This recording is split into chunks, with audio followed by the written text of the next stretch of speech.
Hey guys, I'm Dave Asprey, filling in for Dan Sullivan, if such a thing is really possible, because he's such an awesome human being. Here with my dear friend Mike Koenigs. How you doing? And we can look at that camera now. Whoa. Yeah. So I'll let you rock and roll and talk about what we're going to talk about. You're going to teach me about your ridiculously impressive studio, because I kind of have a little podcast. And I have a whole big closet full of gear, but it's always the wrong stuff. So you're going to tell me how you make yours look as good as you do. All right. Okay. So this is right now, we're looking at the PTZ camera, the pan tilt zoom. And I'm going to move it around a little bit. And you can see right behind you. This is kind of like a DJ thing, I guess. You've got 1, 2, 3, 4, 5 control panels, 3 keyboards, and then 1 for video and 1 for audio. Yeah. So the gear arrangement that you see, some of it I'm not using right now just because there are different applications, different situations. So what you see here, and I gotta think if I've got the PTZ is right now pointed down. This is something called a Rodecaster Pro, and normally when I'm doing stuff not where we don't have such a timeline as we do, it's a little bit cleaner here. But this is a Rodecaster Pro, which you have. I had told you to get that. Oh, you told me a couple of years ago. It changed my podcasting game on Bulletproof Radio for sure. Yeah, it's such a high quality gadget, but you can plug in multiple microphones. We are using these mics are the Shure SM7Bs. They're about $500 each. They sound great. Plus, it's the Michael Jackson Thriller microphone. Really? I don't know if you knew that. Yeah. I did not. Yeah. So I bought one of these when you told me 2 years ago. I always appreciate your advice. So I've got the Rodecaster Pro. Yep. And I run through a Shure SM7B on a cool microphone mount, because the mount actually matters. You get it where you want it to be. You have the yellow, if I remember correctly, which are great. They're high end. They're like $500, $600, $700. It was expensive because the blue wouldn't quite get where I wanted it to go in my setup. Yeah. Okay, so but after that, I have a camera on a tripod that goes into an HDMI conversion thing into my computer, and I got one camera. How many cameras do you have in here? Okay, so at any given time, if you count at the moment, so this is what was known as the medium shot. So that's camera 1. Camera 2 is on me. Camera 3 is on you. Today I have this camera, which is the pan tilt zoom, which is at the moment camera 4. I also have a 5th camera here that I normally use, which is my main rig. This is a Panasonic Lumix GH5. I only have it because it's kind of legacy. These are tanks. They're really good for anything. They have removable lenses. They're DSLRs. They're about $2,000 each. So you have about $10,000 worth of cameras, not counting the PTZ. Yeah. What's the PTZ run?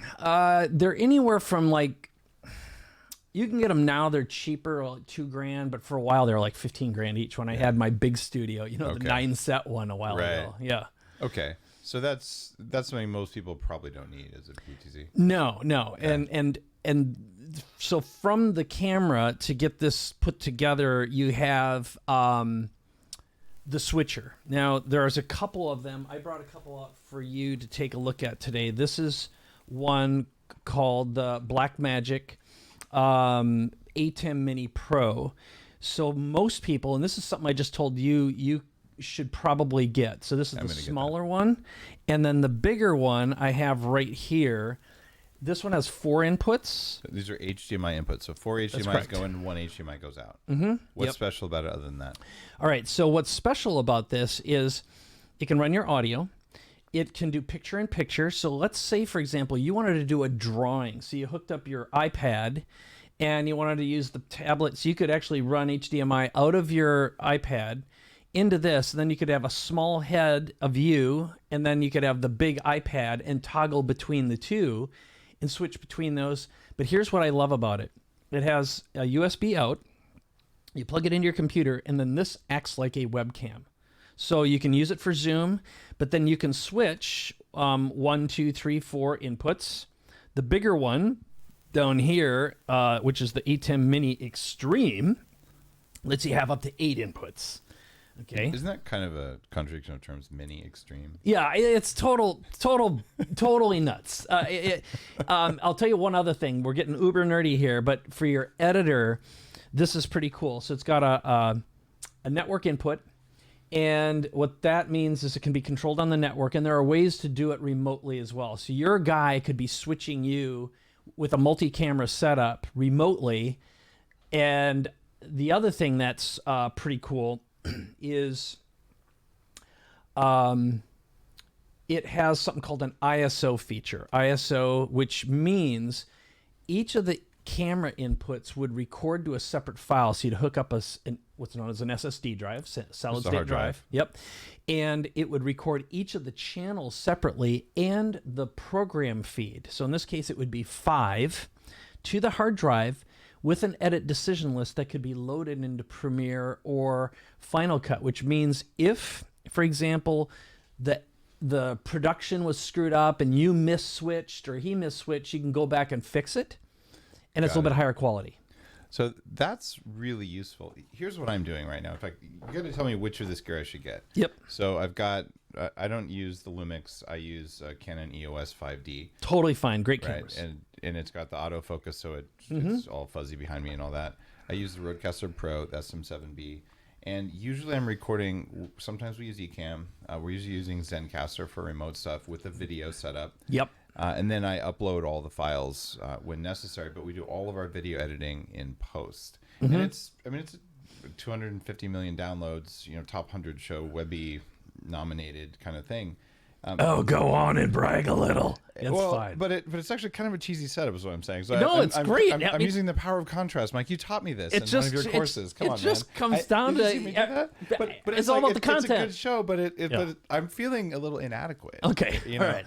Because I have kind of a shitty tech setup here, and what I'm thinking here though is if I went out there and I bought 2 more cameras, I get side angles. How much do you actually use a side angle on yourself? Well, honestly, most of what I do is in here during the day where my monitor is facing me. I've got a GH5 above it, just like the PTZ, which I'm pointing at myself. GH5 is the same as Lumix, same as Panasonic. No, it's all the same thing. GH5 is kind of the rig. But it's different than GHB. That's why I was all confused. It's not the GHB. Definitely not. It's not for, it's not the Bill Cosby substance. Okay. Ladies and gentlemen, they'll be here all day. Oh, man. Yeah, but that's what it is. Now, tell me you use some kind of switch here to edit yourself out when you said that? Yeah. Oh, yeah, totally. I totally bleep that out. There's no Bill Cosby jokes here at all for the rest of the day. But so what I do, which you can train your brain to do, it does take a little while, but we'll get uber nerdy here, is I have this gadget, which is a Bluetooth foot pedal, and I'm switching us live. So when you speak, hello, there we go, and back to me, and then back to this. I'm actually using my feet right now to switch between all these cameras, and this is a Bluetooth switch. So it does take some training, but I'm impatient as hell. I don't like waiting for post, and usually the time it takes for me to communicate what I want in post-production from an editor takes longer for me to do it myself. Because you're good at knowing what it should look like. Yeah, that is true. Here's the conundrum. This is what I really want to ask you. Okay, I used to do all my own tech setup. So before a show, I'm calling the guest, and then we're making sure the cameras and lighting and their mic is pretty good and all that sort of stuff.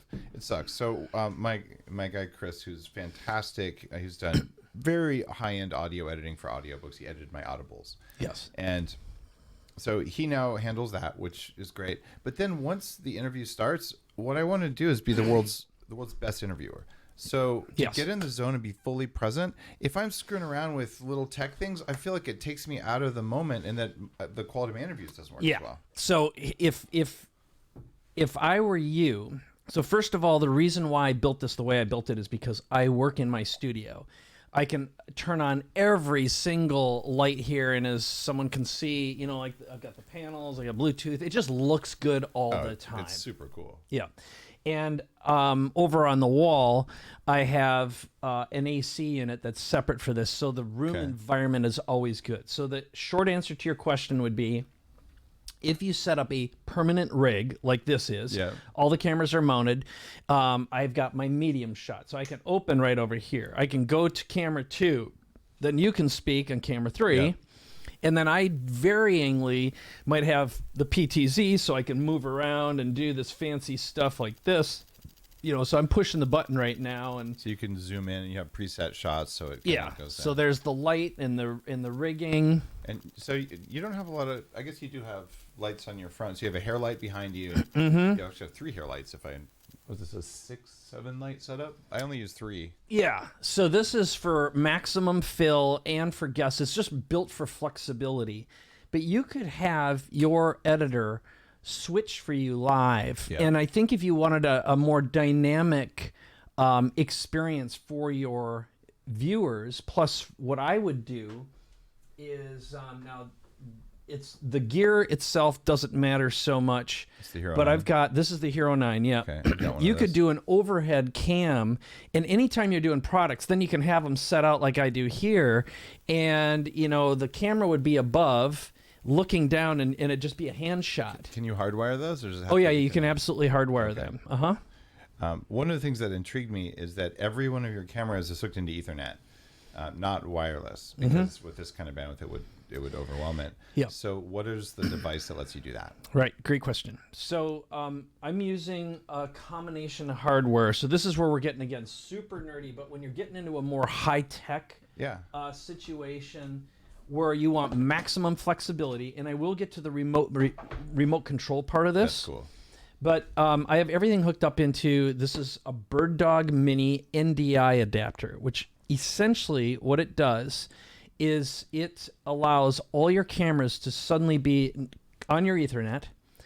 And this is another one. This is one, it's actually a Chinese company, but it is a 5-in-1. So Does you it can actually... include the Chinese remote government viewing? Oh, it totally does. Totally does. And it injects massive amounts of illegal activity into your data streams. So Right, the FBI is going to show up knocking on your door in no time. It's cool. The NSA has a feed out of that as well. Totally. Oh, man. These guys have got it all figured out. All right. So NDI enables us, and I'm going to show my user interface. That's Go why your ahead. foot panel works, because of NDI, right? Well, technically, you would need a device, and again, until recently, a multi-input switcher like this was not affordable. Thousands of dollars, Yeah, it looks 5 very years ago. complicated. Yeah. Totally. Now they're $400 to about $1,200 for this one. Now, I'm using some software, which I'm going to actually show it on screen here. It is called Livestream software. Now, it's going to look kind of wild, but this is what I'm switching with. So if I go between each of the inputs, and so you can see, oops, sorry. Let's see here. There it is. Okay, this is known as the program feed, but that's us together. And I've got all these feeds coming in, but NDI enables software to talk to all the cameras anywhere in the network. So you could theoretically have, like, let's say you're switching a gamer show, and you had 100 gamers playing.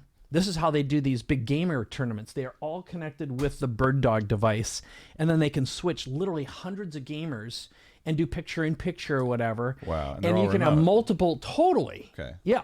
And it is, with the live stream software, it talks to all the camera devices.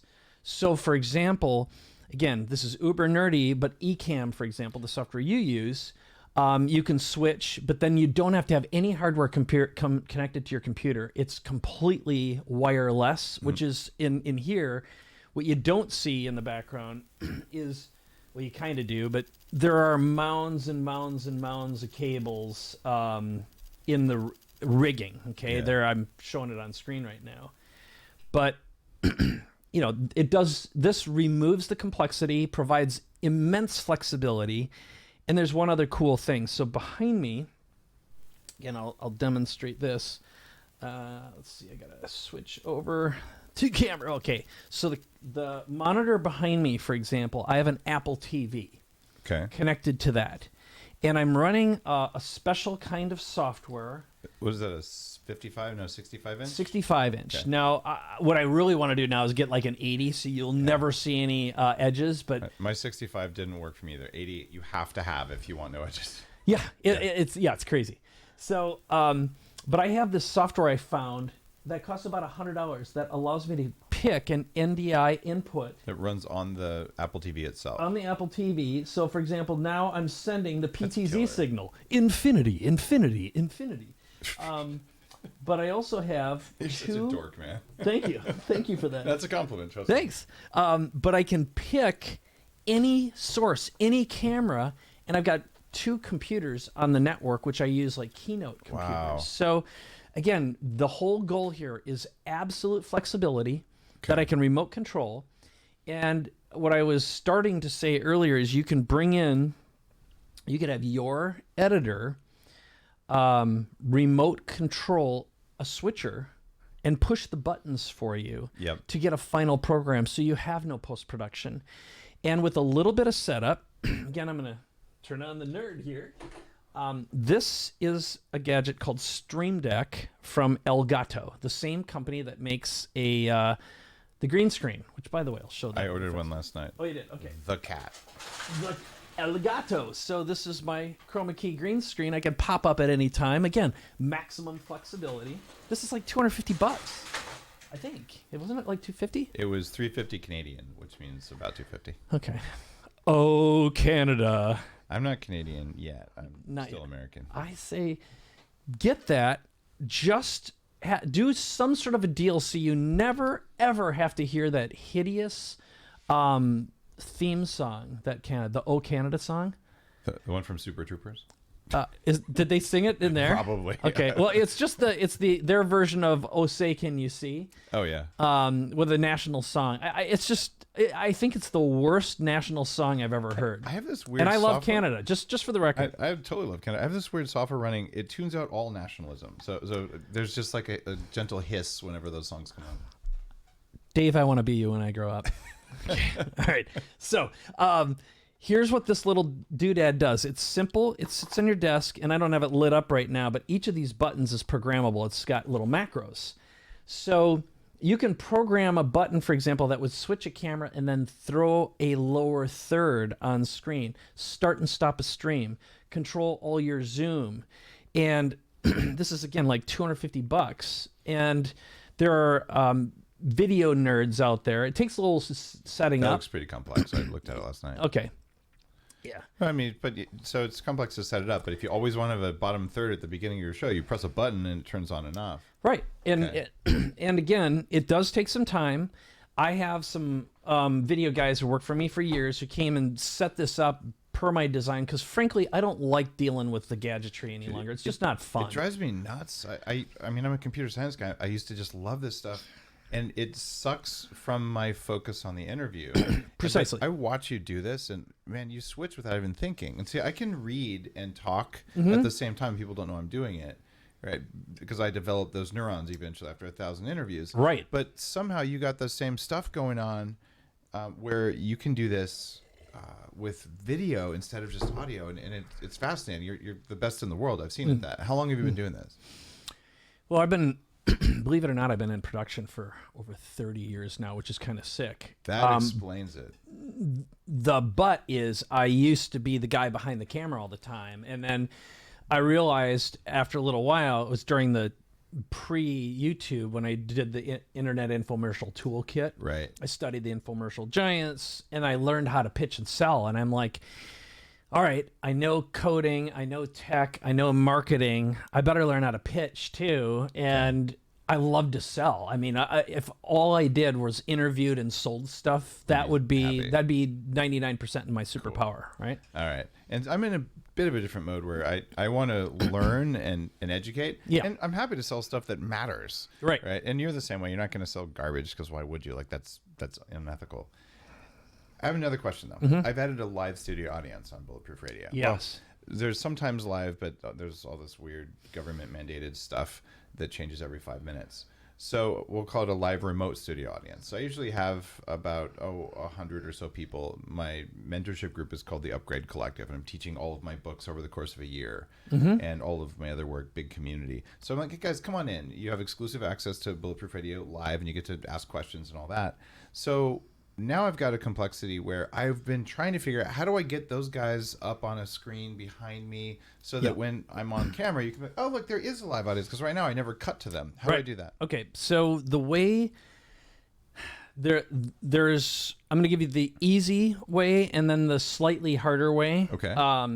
And, you know, like when you look at someone like what Tony Robbins has done with his big studio, now they've got a lot of complex stuff going on behind the scenes. It's insane. They look nuts. And then a friend of mine who's got a studio in Las Vegas can bring in 250,000 simultaneous viewers with the audio from the audience. Okay. Wow. And fully interactive, and like you can point at someone and call them up just like a touch and swipe full augmented reality situation. Okay. I want that. Yeah. That $22 million. Plus, it would probably cost you about 150 grand a day for the team. All right. So it's just good old concert days. Yeah, we got to find a few billionaires who want to do that. It wouldn't. Here's the thing. The thing is making tons of money for them. But let's get back to answering your question. Right. So the easy way would be, and how many simultaneous viewers in the audience might you have at max? Oh, with the way the Upgrade Collective is growing, I could easily see 500, but right now it's around 100. Great. And so sometimes it's 12. You know, it depends on the time of day. Okay. So the easiest way to do it would be you'd set up a Zoom channel that they could be in on, and I'd set it up as a Zoom meeting. Okay. And you'd have some rules which would say, hey, look, if you're going to be part of the audience, I want you visually present. Yep. So you'd have a story for them about, I'm going to bring you on screen. I'm going to be showing the audience. I want you to look good, right? Right. And we want to create excitement. So you got to get into the psychology and add some leadership. But then I would do what we have here, where you'd have a big monitor behind you, and I would consider getting some 4K LED panels like they have in concerts now. Yep. They're a lot less expensive. These are they're the wall panels that set into they're like 4K. They're like this big in a frame. Yeah. Yeah. Instead of a big old TV, and you could just get a big old TV.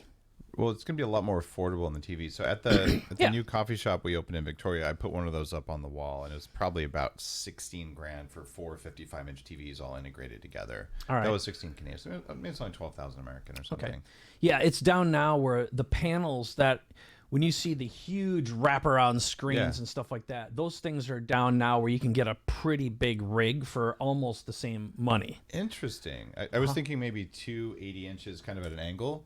Behind me might be kind of cool. It'd be fine. Right. It'd work great. So here's what happens. And using something like the ATEM Mini Extreme, you could have multiple panels, everything rigged through there, or NDI switching, which is what we're talking about.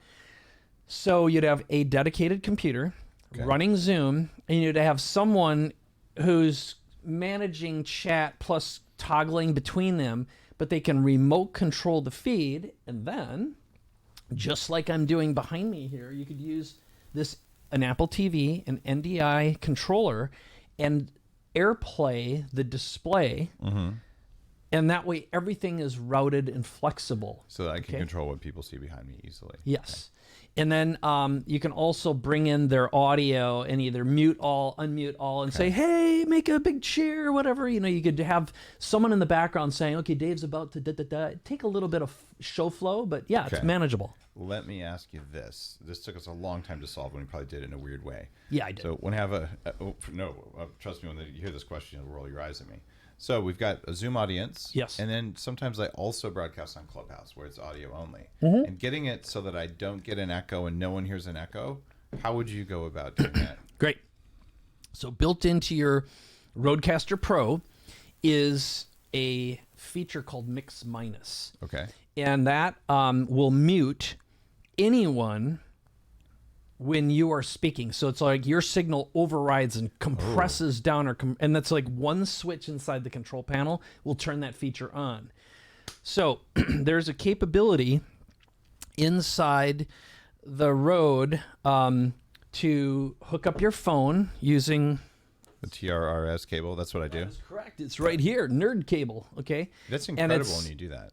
Yeah. Because now you're getting your sound on Clubhouse through your Blue or your Shure SM7B mic, and you sound better than everyone else, and you can record right there. So I've got it's radio. Clubhouse. It's full on. Yeah. This is radio. Yeah. So everyone on Clubhouse ought to be doing that, but they don't need all the video stuff. So I've got some video. But when someone on Zoom asks a question, I want to route it through to Clubhouse. What I ended up doing was mixing the signal and having my producer call in on my channel and be my guest.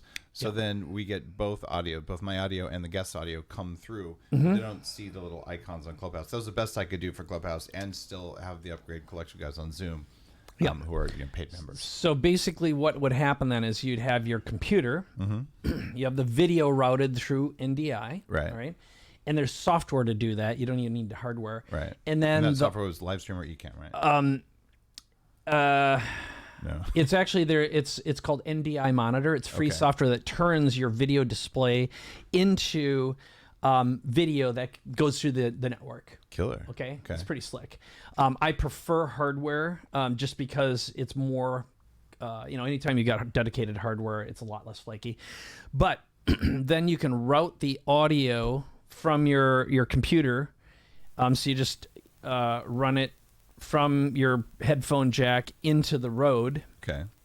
And then you, it's an input into Clubhouse or whatever you want. And if you've got earbuds in, I can go get these really fast, but I'll get. What are the best earbuds? I actually want to know that. I use the ones from my phone plugged into my Rodecaster, but I probably look like a nerd. Yeah. Oh, look at that. Check this out. So I've got a hot link for it. That is, it looks like a hearing aid or an IFB, and it costs $25. It's a little Bluetooth earpiece. And again, if you go to paidforlife.com/IFB, I created a short link because I tell people all the time to get these things. So you just stick it in your ear, and it will route audio. But look at it's basically invisible. Yeah. And it's flesh colored. And if you have different colored flesh, you could just take a Sharpie that's close to your flesh color. But for $25, I've got two of them, and they're USB charged. You don't worry about nuking your head with USB all day long. Look, I'm sitting in a radiation booth here, right? I was sweating a little bit right now just from the EMFs. It's just because there's so much love in the air. Love is in the air. I don't worry about it too much. I try to wire everything when I can. But if there's a little bit of Bluetooth going on, like, what are you going to do? At the end of the day, that's a deep, deep, dark rabbit hole. Yeah. Okay. I know I had one other thing I was going to show you here. It's the teleprompter really fast. Oh, yeah. Show me that. That thing's awesome. Okay. So let me, I'm going to find the preset that I set up in my PTZ here. Oh, there it is. Okay. So what you see on screen, you can look up at the monitor. I've got a little tiny 7-inch display plugged into an Apple TV. That's correct.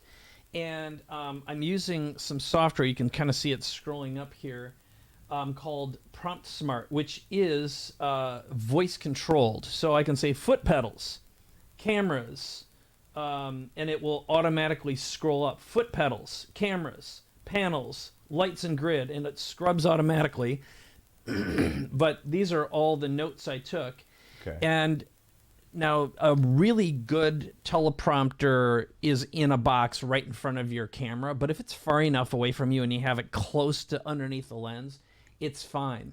Okay. Again, in this case, I want pure flexibility. So not everyone will be able to see this. Let me zoom out a little bit. I can go up. Okay. So I've got another TV or another monitor above the camera. And that's where I display. Go ahead. To be clear, this teleprompter is not plugged into the camera, even though it's a camera display from Lilliput. Yeah. It's going through an HDMI into one of those Cat Max, what are they called? The NDI adapters? Yeah. This is kind of the opposite way. So I have an Apple TV. Okay. Plugged into that little display. Oh, it's going straight into an Apple TV. Okay. And then that way I can use my NDI software to display any signal. So if I go back over to it right now, and you got four Apple remotes there. I do. So this one here, and I talk to this so I can push the button.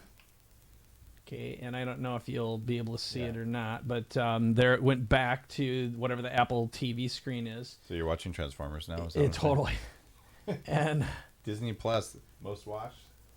So this is the Sienna TV app, which I can pick any camera. I could say camera 1, okay, which is our medium shot.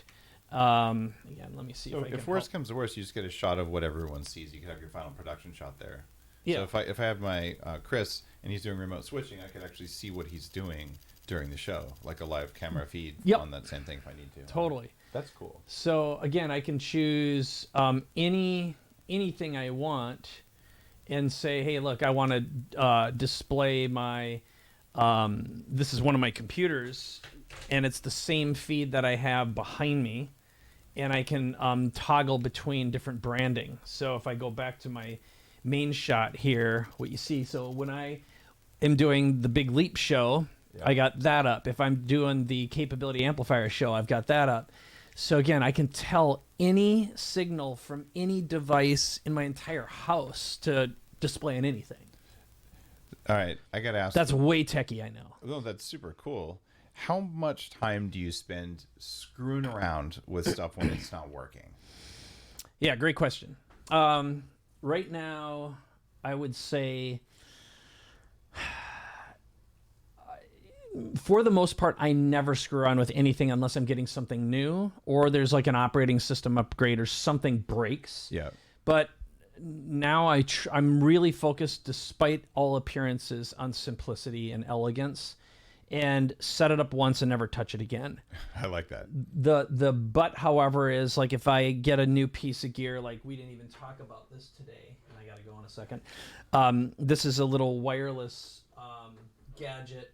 It's a Rode Go 2. It's a wireless microphone system that can also be set into a real handheld gadget. This thing can act like a regular audio input in your computer. Oh, that's pretty it's cool. Freaking awesome. So, I had to figure that out and screw around a little bit. Here's another one. Again, this is kind of uber nerdy. This is an adapter for the camera that lets me run XLR audio in. Yep. There's naturally some delay that might get into the system due to when you plug an HDMI source into a switch and then you plug your audio directly into your computer. The audio is a little bit faster than the video, so there's about a third of a second delay. Well, fixing that is ridiculously hard. It sucks, okay? Well, so I spent a lot of time figuring out how can I route my audio so I can make up for that little shift without depending on software, which is sometimes unreliable. And it's just like invariably, let's say you're doing a big webinar, you got 500 people on, and your audio is off, and it's like, and you wanted to make a permanent recording for an automated webinar that sells for you. Well, now you got to go to post-production. It's just like, I just don't need this crap. So it's little noogie things like that I do deal with occasionally, but I've figured it out. I talk to production people in the network, but I would say for the average Joe, for you, your best value is performing on camera, getting access to great guests, and having a team that knows how to switch professionally to make your shows look like TV. And that is a great investment. All right. I know we're running out of time, but I've got a little bit of gratitude, both for you and Dan. You guys have been helping me with Bulletproof for years. And you're my go-to source for tech stuff and just video marketing. I call you all the time to ask for stuff, and Dan's training has been just profound for me. So I owe you guys both a lot. So true thanks, man. Thanks, brother. Well, it's been, I'm grateful you came to town and thought of me on the way through, and let's just do more of these. Of course, you've just encouraged me to drop probably $20,000 to get a good setup like this. About yeah. right. Yeah, why not? There we go. You got money. Spend it. All right. It's a deal. All right. Thank you, brother. You got it. My pleasure. So we'll say goodbye. Bye, guys. See you, everyone.